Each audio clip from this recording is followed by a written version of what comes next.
یہ دو ریاستی ایجنڈے کا ہی الاپ کیوں بار بار دہرایا جاتا ہے؟ اس کی چند وجوہات ہیں۔ سب سے پہلی یہ ہے کہ اسرائیل کا جو قیام ہے، اسرائیل کی جو اسٹیٹ ہے، ریاست ہے، اس ریاست کو جائز تصور کر لیا جائے، اس ریاست کو تسلیم کر لیا جائے، اس کو اتھارٹی دے دی جائے۔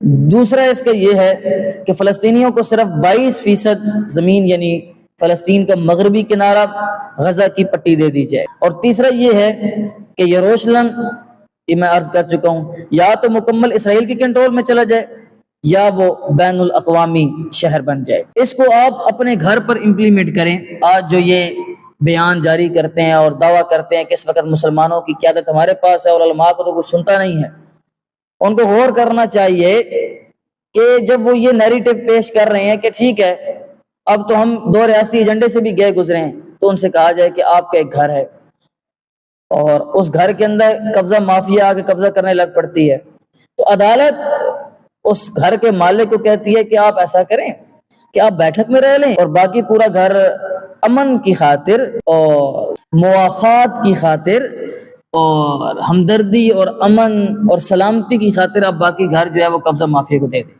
کہ یہ لوگ برداشت کریں گے؟ جب یہ برداشت نہیں کرتے تو یہ اسلام کی جانب سے، پاکستان کی جانب سے اتنا کمزور نیریٹو کیوں پیش کر رہے ہیں جس سے فلسطینیوں کو اور غزہ کے لوگوں کو نقصان پہنچے؟